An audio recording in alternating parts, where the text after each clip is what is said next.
ఓ car షెడ్డుకి కాస్త దూరంలో ఓ మురుగు కాలువ ఉంది. ఆ మురుగు కాలువలో రేణుకస్వామి అనే వ్యక్తి మృతదేహం పడి ఉంది. కుక్కలు ఆ మురుగు కాలువలోని రేణుకస్వామి మృతదేహాన్ని ఒడ్డుకు లాక్కించేందుకు ప్రయత్నిస్తూ ఉండగా ఆ అరుపులన్నీ విని వాచ్మెన్ వెళ్లి చూశాడు. మనిషి శవమని గుర్తించాడు. వెంటనే పోలీసులకు సమాచారం ఇచ్చాడు. పోలీసులు విచారణ చేయడంతో మిస్సింగ్ కేసు ఆధారంగా అతను రేణుకస్వామి అని గుర్తించారు. ఇతను కన్నడ ఛాలెంజింగ్ స్టార్ దర్శన్కి వీరాభిమాని. కానీ అసలు ట్విస్ట్ ఏంటంటే ఈ అభిమానిని చంపించింది ఆయన అభిమాన హీరో దర్శనే. అవును, Kannada challenging star Darshan alias D boss ఒక హత్య కేసులో ఇరుక్కున్నాడు. మరి అసలు ఆ కథ ఏంటో తెలియాలి అంటే మనం దాదాపుగా 14 ఏళ్లు వెనక్కి వెళ్ళాలి. మొన్న ఈ మధ్య పవిత్ర పేరుతో ఓ బాధాకరమైన న్యూస్ విన్నాం. ఆ పవిత్ర కన్నడ నటి. ఇప్పుడు మనం చెప్పుకోబోయే A1 క్యాండిడేట్ పేరు కూడా పవిత్రనే. ఈ పవిత్ర ప్రియుడు మరెవరో కాదు, కన్నడ ఛాలెంజింగ్ స్టార్ దర్శన్. అయితే ఇప్పుడు ఇతను ఓ హత్య కేసులో ఇరుక్కున్నాడు. మనకు బర్నింగ్ స్టార్ మాదిరిగానే కన్నడలో ఛాలెంజింగ్ స్టార్ అని ఉన్నాడు. ఈ Darshan hero cum producer cum distributor cum gentlemen cum controversial hero. ఈ దర్శన్ కు కన్నడలో నటుడిగా మంచి గుర్తింపే ఉంది. ఫ్యాన్స్ కూడా చాలా మందే ఉన్నారు. మన దగ్గర కూడా అయ్యో స్టార్ అయితే కొడుకుకు ఆస్తులు బదిలీ అయినట్లు అభిమానులు కూడా ట్రాన్స్ఫర్ అవుతారనేది తెలిసిందే. కాకపోతే ఈ మధ్య హీరో అల్లుడు, బావమరిది, తోడలుడు, సొంతలుడు, తమ్ముడు కొడుకు, బావమరిది కొడుకు ఇలా ఒకటేమిటి విత్తు స్టార్ అయితే చాలు ఆ వంశమంతా స్టార్లే. మొహం బాగోలేకున్నా, యాక్టింగ్ రాకున్నా కూడా 3 సినిమాలు బలవంతంగా రుద్దితే చాలు జనం కూడా అలవాటైపోతారు. ఆ తర్వాత వాళ్ళు కూడా హీరోలు అయిపోతారు. ఇదంతా ఎందుకు చెప్పాల్సి వచ్చిందంటే ఈ దర్శన్ తండ్రి తూగదీప శ్రీనివాస్ మంచి నటుడే. దర్శన్ అన్న దినకర్ యాక్టరే. పైగా ఆయన కూడా సకల కళా కోవిదుడు. అంటే డైరెక్టర్ కమ్ ప్రొడ్యూసర్ కూడా. వారి కోవలో రావడంతో దర్శన్ కూడా హీరో అయ్యాడు. ఆ తర్వాత సెటిల్ అయ్యాడు. మెల్లిగా ఛాలెంజింగ్ స్టార్ గా పేరు తెచ్చుకున్నాడు. అలాగే ఈ దర్శన్ పై మొదటి నుంచి కూడా విమర్శలు మీడియాలో చాలా రోజుల నుంచి వినిపిస్తూ ఉన్నాయి. దర్శన్ మొదటి డిగ్రీ పూర్తయిన తర్వాత అసిస్టెంట్ కెమెరామన్ గా పనిచేశాడు. ఆ తర్వాత టీవీ సీరియల్స్ లో కూడా నటించాడు. అయితే శివరాజ్ కుమార్ మూవీ దేవర మగలోని క్యారెక్టర్ కు మంచి గుర్తింపు వచ్చింది. ఆ తర్వాత వరుసగా సపోర్టింగ్ రోల్స్ చేశాడు దర్శన్. చిన్న రోల్స్ చేస్తున్న సమయంలో మెజెస్టిక్ అనే మూవీతో హీరోగా పరిచయం అయ్యాడు. ఇది హిట్ కావడంతో వెనక్కి తగ్గలేదు. ఆ తర్వాత వరుసగా నినగోస్కర, దాస, కరియా, నమ్మ ప్రీతియా, రాము లాంటి హిట్స్ వచ్చాయి. ఆ తర్వాత దత్త, భూపతి మూవీస్తో ఏకంగా ఛాలెంజింగ్ స్టార్ అయిపోయాడు. అంతేకాదు తెలుగు పోకిరిని కూడా రీమేక్ చేసుకుని హిట్ కొట్టి స్టార్ అయిపోయాడు దర్శన్. అయితే ఇలా స్టార్ గా సెటిల్ అయిన దర్శన్ మీద అతని భార్య విజయలక్ష్మి 2011లో గృహహింస కేసు పెట్టింది. తనను కొడుతున్నాడని బయట హీరో ఇంట్లో వెళ్ళన్నట్టుగా ఏకంగా కేసు పెట్టింది. దీంతో 14 రోజుల జ్యుడిషియల్ రిమాండ్ లో కూడా గడిపాడు దర్శన్. ఇంతకీ విజయలక్ష్మి ఎవరంటే అదో పెద్ద సినిమా కథ.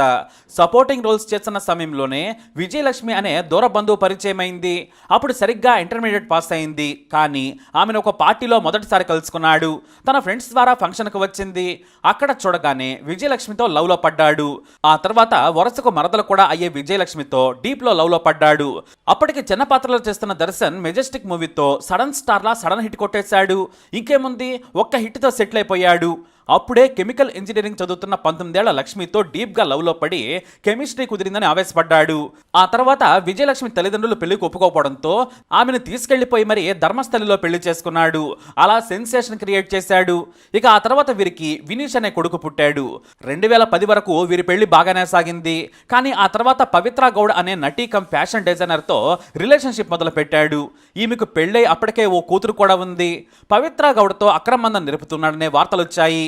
మరోవైపు దర్శన్ కు విజయలక్ష్మికి మధ్య గొడవలు మొదలయ్యాయి. ఆమె మీద చేయి చేసుకోవడంతో ఏకంగా పోలీసులకు ఫిర్యాదు చేశారు. ఆమె గృహహింస కేసు పెట్టడంతో 14 రోజుల పాటు జ్యుడిషియల్ రిమాండ్ లో ఉన్నాడు.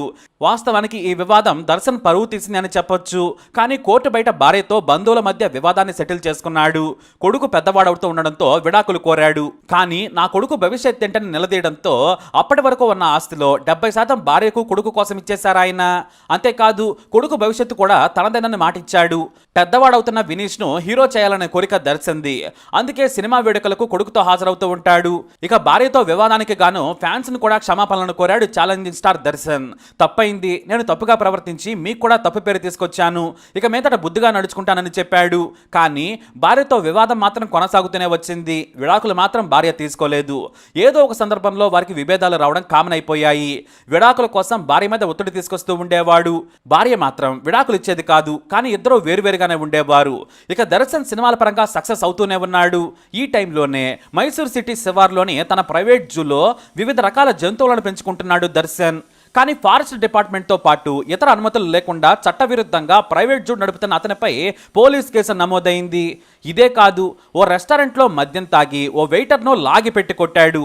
మత్తులో తాను చేసిన పనికి మత్తు దిగిన తర్వాత కానీ అర్థం కాలేదు. సదరు వెయిటర్ వెంటనే వెళ్లి పోలీసులకు ఫిర్యాదు చేశాడు. దీంతో కేసు కాకుండా పోలీసులకు లంచం ఇచ్చి సదరు చెంపదెబ్బతిన్న వెయిటర్కు మరో 50,000 రూపాయలు ఇచ్చి తప్పైందని చేతులు పట్టుకుని క్షమాపణ కోరి మరీ బయటపడ్డాడు. ఇలా దర్శన్ వివాదాల్లో కామన్ గానే దర్శనమిస్తూ ఉంటాడు. అయితే దర్శన్ కాసంత దూకుడుగానే ఉంటాడు. ఎందుకంటే గతంలో అదృష్ట దేవత మీద దారుణంగా కమెంట్ చేశాడు. అదృష్ట దేవత తలుపు ఎప్పుడు కొట్టదు, కొట్టిందనగానే మనం అదృష్ట దేవతను లాగి బెడ్రూమ్లోకి పడేసి బట్టలు విప్పేయాలి, నువ్వు గాని బట్టలు ఇస్తే మాత్రం నీ గదిలో ఉండదని దారుణంగా కమెంట్ చేశాడు. దీనిపై చాలా మంది సెలబ్రిటీలు ఆగ్రహం వ్యక్తం చేశారు. అయినా కూడా దర్శన్ పట్టించుకోలేదు. అలాగే అంతకు ముందు నుంచే దివంగత పునీత్ రాజ్ కుమార్ అభిమానులకు దర్శన్ ఫ్యాన్స్ కు మధ్య వార్ నడుస్తూనే ఉంది. పునీత్ చనిపోయిన కొన్నాళ్లకు తన కొత్త సినిమా క్రాంతి మూవీ ప్రమోషన్ కోసం హొస్పేట్ కు వచ్చాడు దర్శన్. అక్కడే పాటను తన అభిమానుల మధ్య విడుదల చేశాడు. కానీ హొస్పేట అంటే పవర్ స్టార్ ఫ్యాన్స్ అడ్డా. అక్కడ దర్శన్ మాట్లాడుతూ ఉండగా అప్పు అప్పు అంటూ హంగామా చేశారు ఫ్యాన్స్. ఈ క్రమంలోనే ఓ వ్యక్తి దర్శన్ మీదకు చెప్పు కూడా విసిరాడు. అది కాస్త వెళ్లి భుజానికి తాకింది. వెంటనే తెరుకున్న దర్శన్ తప్పు మీది కాదులే అంటూ పరోక్షంగా ఫ్యాన్స్ అందరినీ కలిపి సెటర్ వేశాడు. అయితే దర్శన్ మీద చెప్పు వేయడాన్ని శివరాజ్ కుమార్, కిచ్చా సుదీప్ లాంటి స్టార్స్ కూడా ఖండించారు. ఇక దర్శన్ కు మొదటి నుంచి పునీత్ రాజ్ కుమార్ అంటే కోపమని చాలా మంది అప్పు ఫ్యాన్స్ కమెంట్స్ చేస్తూ ఉండేవారు. అది నిజమే అన్నట్టుగా తన క్రాంతి సినిమా టైటిల్స్ కి ముందు పునీత్ కు నివాళి కార్డ్ వేయలేదు దర్శన్. దీనిపై కూడా రచ్చరచ్చ అయింది. మానవత్వం ఉండాలి. కేజీఎఫ్ నుంచి కిచ్చా సుదీప్ వరకు అందరూ పునీత్ కు నివాళి చెబుతూ టైటిల్స్ వేశారు. ఒక దర్శన్ మాత్రమే ఇలా చేశాడు. అది అతని మానసిక స్థితి ఏంటో తెలియజేస్తుందని అప్పు ఫ్యాన్స్ సోషల్ మీడియాలో రచ్చ చేశారు. ఇలాంటి వివాదాలతో దర్శన్ ఎప్పుడు మీడియాలో నానుతూ ఉంటాడు. ఇక భార్య విజయలక్ష్మితో దూరం కాగానే పవిత్ర గౌడకు మరింత దగ్గరయ్యాడు దర్శన్. ఆ టైంలోనే నటి పవిత్ర గౌడ్తో రిలేషన్ మెయింటైన్ చేస్తున్నట్లు మీడియాలో వార్తలు వచ్చాయి. కానీ ఎప్పుడు వాటిని దర్శన్ కానీ పవిత్ర కానీ ఖండించలేదు. ఇన్స్టాలో మాత్రం దర్శన్తో ఉన్న ఫోటోలను పెడుతూ ఉండేది. దర్శన్ ఫ్యాన్స్ మాత్రం నువ్వెవరు మా హీరోతో ఫోటోలు పెట్టుకుంటున్నావని ట్రోల్ చేసేవారు. దీంతో ఆమె డిలీట్ చేసేది. ఇక దర్శన్ భార్య విజయలక్ష్మి తన కొడుకు వినీష్తో ఉన్న ఫ్యామిలీ ఫోటోస్ ని ఇన్స్టాలో షేర్ చేసేది. దిస్ ఈజ్ అస్ అంటూ క్యాప్షన్ పెట్టేది. నేను, నా భర్త, నా కొడుకు అంటూ విజయలక్ష్మి షేర్ చేసిన ఫోటోలు వైరల్ అయ్యేవి. దీంతో పవిత్ర గౌడ్ కూడా తన ప్రియుడు దర్శన్తో ఉన్న ఫోటోలను షేర్ చేసేది. ఇప్పటికే 10 ఏళ్ల మనిద్దరి తీపి ప్రేమ తాలూకు గుర్తులు పూర్తయ్యాయి, ఇంకా సాగుతూనే ఉన్నాయి అని కౌంటర్ ఇచ్చింది. దీంతో వెంటనే దర్శన్ భార్య విజయలక్ష్మి కౌంటర్ ఇచ్చింది. నీకు సిగ్గులేదా వేరే వారి భర్తతో ఫోటోలు దిగి షేర్ చేసేందుకు? నీ మీద నేను లీగల్ యాక్షన్ తీసుకుంటున్నానని హెచ్చరించింది. అయినా పవిత్ర గౌడ లెక్క చేయలేదు. Hard times together for ever, love for ever అంటూ హ్యాష్ ట్యాగ్లతో రెచ్చగొట్టింది. ఆ తర్వాత విజయలక్ష్మి దీన్ని మరింత వివాదం చేసింది. పవిత్ర గౌడ మాజీ భర్త సంజయ్ సింగ్ కూతురు కుశలతో కూడిన ఫోటోను షేర్ చేసింది. బహుశా ఈమెకు ఇప్పుడైనా తెలివి వస్తుందనుకుంటున్నాను, వేరే వారి మొగుడిని నా మొగుడిని చెప్పుకుంటుంది, నైతిక విలువలు లేవు, క్యారెక్టర్ కూడా లేదంటూ ఫైర్ అయింది. వ్యక్తిగత విషయాలను ఇలా ఆన్లైన్లో చేయడం తప్పే, కానీ నేను వాయిస్ రేస్ చేయాల్సిన సమయం వచ్చిందని విజయలక్ష్మి రాసుకొచ్చింది. దీంతో దర్శన్ ఫ్యాన్స్ కూడా విజయలక్ష్మి వైపే మొగ్గు చూపారు. మా హీరో, మా అన్న, మా వదినల కుటుంబంలోకి నువ్వెందుకు వచ్చావు, నీ వల్లే మా హీరో ఇబ్బందులు పడుతున్నారంట అంటూ దర్శన్ ఫ్యాన్స్ అటాక్ చేయడం మొదలుపెట్టారు. దీంతో ఆమె వెనక్కి తగ్గేది. అయినా సరే మళ్ళీ పోస్టులు పెడుతూనే ఉండేది. ఈ విషయంలో దర్శన్ ఫ్యాన్స్ మొత్తం పవిత్రకు వ్యతిరేకంగా మారారు. వారంతా కూడా దర్శన్ భార్య విజయలక్ష్మికి మద్దతుగా నిలిచారు. అయితే అంతకుముందు నటి మేఘా శెట్టి ఓ వీడియో పోస్ట్ చేసింది. దర్శన్ బర్త్డే సెలబ్రేషన్స్ గ్రాండ్ గా జరిగాయి, ఈ పార్టీని పవిత్ర గౌడ అద్భుతంగా చేసిందని ఆన్లైన్లో పోస్ట్ చేసింది. అంతేకాదు, నేను కామ్గా ఉన్నంత మాత్రాన పనికిమాలిన విషయాలను వదిలేస్తానని అనుకోవద్దంటూ క్యాప్షన్ కూడా పెట్టింది నటి మేఘా శెట్టి. అంటే ఆమె పవిత్ర దర్శన్లకు మద్దతుగా వీడియో పెట్టింది. దీనిపై కూడా విజయలక్ష్మి ఫైర్ అయింది. ఆ తర్వాత పవిత్ర కూతురు ఖుషి బర్త్డే వేడుకల్లో దర్శన్ డాన్స్ చేస్తున్న వీడియో కూడా వైరల్గా మారింది. అంటే పవిత్ర గౌడ ప్రతిసారి దర్శన్ భార్యను ఏదో విధంగా పోక్ చేస్తుందని అతని ఫ్యాన్స్ ఆగ్రహంతో ఉన్నారు. దర్శన్ అంటే ప్రాణమిచ్చే ఫ్యాన్స్ చాలా మంది ఉన్నారు. అలాంటి వారిలో ఒకడే రేణుకా స్వామి. ఈ యువకుడికి దర్శన్ అంటే చాలా ఇష్టం, కానీ పవిత్ర గౌడ్ అంటే అసహ్యం. 33 ఏళ్ల రేణుకా స్వామి చిత్రదుర్గలోని అపోలో ఫార్మసీలో పనిచేస్తూ కుటుంబాన్ని పోషించుకుంటున్నాడు. కానీ నటి పవిత్రతో దర్శన్ రిలేషన్ను మనోడు జీర్ణించుకోలేకపోయాడు. ఆమె పెట్టే పోస్టులకు రేణుకా స్వామి అసభ్య సమాధానాలతో రెప్పలిచ్చేవాడు. వాటిని పవిత్ర తట్టుకోలేకపోయింది.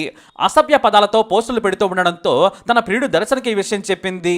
దీంతో ఒకసారి ఇంతకు ముందే పవిత్ర జోలికి రావద్దని దర్శన్ తన మనుషుల ద్వారా చెప్పించాడట. కానీ దర్శన్ దర్శన్ అంటే పిచ్చి సైకో ప్రేమ పెంచుకున్న రేణుకస్వామి వ్యక్తిగతంగా తీసుకున్నాడు. పవిత్రను ప్రతిసారి అసభ్య మెసేజ్లతో కమెంట్లు పెడుతూ చిరాకు పెట్టాడు. దీంతో పవిత్ర కూడా హట్ అయింది. రేణుకస్వామి అంత చూడాలని దర్శన్కు చెప్పింది. అతను తన బౌన్సర్లను రంగంలోకి దించాడు. చిత్రదుర్గలో రేణుకస్వామి ఉంటాడని తెలుసుకున్నారు దర్శన్ అనుచరులు. వారు చిత్రదుర్గలోని దర్శన్ ఫ్యాన్స్ అధ్యక్షుడి సహకారంతో బెంగళూరుకు రేణుకస్వామిని రప్పించారు. అక్కడే దర్శన్ ఫ్యాన్ అయిన రేణుకస్వామిని కిడ్నాప్ చేశారు. దర్శన్ అనుచరుడికి చెందిన కారు షెడ్లో జూన్ 8న బంధించేశారు. అక్కడే చిత్రహింసలకు గురిచేసి రేణుకస్వామిని హత్య కూడా చేశారు. ఆ తర్వాత ఆ కారు షెడ్కి దగ్గరలో ఉన్న ఓ మురుగు కాలువలో రేణుకస్వామి మృతదేహాన్ని పడేశారు. మరుసటి రోజున అపార్ట్మెంట్ వాచ్మెన్ మృతదేహాన్ని చూశాడు. కుక్కలు మురుగు కాలువలోని రేణుకస్వామి మృతదేహాన్ని ఒడ్డుకు లాక్కొచ్చేందుకు ప్రయత్నిస్తూ ఉండగా ఆ అరుపులు విని వాచ్మెన్ వెళ్ళాడు. మనిషి శవమని గుర్తించిన వాచ్మెన్ కుక్కలను వెళ్లగొట్టి పోలీసులకు వెంటనే సమాచారం ఇచ్చాడు. పోలీసులు విచారణ చేయడంతో మిస్సింగ్ కేసు ఆధారంగా రేణుకస్వామి అని గుర్తించారు. అయితే శరీరంపై గాయాలు కనిపించడంతో పోలీసులు అనుమానించారు. పోస్ట్ మార్టం చేయగా చిత్రహింసలకు గురి చేసి హత్య చేశారు అని నివేదికలో తేలింది. అంతేకాదు ఐరన్ రాడ్ లాంటి వాటితో తీవ్రంగా బాధించినట్లు గుర్తించారు డాక్టర్లు. పోలీసులు వెంటనే సీసీటీవీ ఫుటేజ్లను విశ్లేషించడం మొదలుపెట్టారు. మరోవైపు సాంకేతిక ఆధారాలను గుర్తిస్తున్న సమక్షంలో పోలీసుల చుట్టూనే తిరుగుతున్న హంతకులు ఇక దొరికినట్లేనని కొత్త డ్రామా మొదలుపెట్టారు. దర్శన్ అతని ప్రియురాలు పవిత్ర అనుచరులు నయా స్క్రీన్ ప్లే స్టార్ట్ చేశారు. దర్శన్ అనుచరులు కామాక్షి పల్యా పోలీస్ స్టేషన్లో లొంగిపోయారు. ఆర్థిక లావాదేవీల కారణంగా రేణుకస్వామిని తామే హత్య చేశామని ఒప్పుకున్నారు. ఎందుకంటే దర్శన్ను నటి పవిత్రను కాపాడేందుకు ఇదంతా వాళ్ళు వేసిన స్కెచ్. కానీ పోలీసులకు మాత్రం అనుమానం కలిగింది. తమకు తాముగా ఎందుకు లొంగిపోతారని భావించి తమదైన శైలిలో విచారణ చేసి ట్రీట్మెంట్ ఇవ్వడంతో అసలు కథ మొత్తం బయటకొచ్చింది. హీరో దర్శన్ సూచనల మేరకే హత్య చేశామని ఒప్పుకున్నారు. దర్శన్ ప్రియురాలు పవిత్ర గౌడను వేధిస్తూ ఉండడంతో హత్య చేశామన్నారు. కానీ మొత్తం సీన్ను పవిత్ర గౌడ నడిపినట్లు పోలీసులు గుర్తించారు. ఆమెనే వారికి దర్శకత్వం వహించడమే కాదు దర్శకత్వ పర్యవేక్షణ కూడా చేసింది. ఇక మరో షాకింగ్ విషయం ఏంటంటే పోలీసులు సీసీటీవీ ఫుటేజ్ను సేకరించారు. అందులో హత్య జరిగే సమయంలో దర్శన్ కూడా అక్కడే ఉన్నట్లు గుర్తించారట. దానిపై కూడా విచారణ చేస్తున్నారు. ఇక మొత్తానికే స్కెచ్ చేసింది కాబట్టి ఏవనగా పవిత్ర గౌడ ఏటుగా ఛాలెంజింగ్ స్టార్ దర్శన్లను చేర్చి అరెస్ట్ చేశారు. ప్రస్తుతం కోర్టులో ప్రవేశపెట్టగా పోలీస్ కస్టడీలో ఉన్నాడు దర్శన్. మీడియా కనిపించగానే నాకేమీ తెలియదు, నేను రేణుకస్వామిని హెచ్చరించి వెళ్లిపోయాను, ఆ తర్వాత నాకేమీ తెలియదు అంటున్నాడు దర్శన్. వాస్తవానికి ఇది సిల్లీ ఇష్యూ. ఫ్యాన్స్ అన్నప్పుడు లక్షల రకాలుంటారు. వారి మెసేజ్లను కమెంట్లను పట్టించుకోకుంటే సరిపోయేది. కానీ పవిత్ర గౌడ అతి కాస్త హాయిగా స్టార్ హీరోగా చలామణి అవుతున్న దర్శన్ కెరీర్ మాత్రమే కాదు లైఫ్ కూడా డేంజర్ లో పడిందని ఫ్యాన్స్ ఫైర్ అవుతున్నారు. ప్రస్తుతానికి 6 రోజుల కస్టడీలో ఉన్నాడు దర్శన్. అలాగే మరో 11 మందిని కూడా అరెస్ట్ చేశారు. వారిలో పవిత్ర గౌడ్ A1. ప్రస్తుతానికి హీరో దర్శన్ కి ప్రత్యక్షంగా ఈ హత్యలో ప్రమేయం ఉందా లేదా కుట్రలో భాగమేనా అని తెలుసుకోవడానికి పోలీసులు దర్యాప్తు చేస్తున్నామన్నారు. మరి ఏం జరుగుతుందో వేచి చూద్దాం. ఈ వీడియోపై మీ అభిప్రాయాన్ని కమెంట్ ద్వారా తెలియజేయండి. ఈ వీడియో అప్డేట్స్ కోసం మై ఛానల్ ఫాలో అవ్వండి. అలాగే తప్పకుండా సబ్స్క్రైబ్ చేసుకోండి.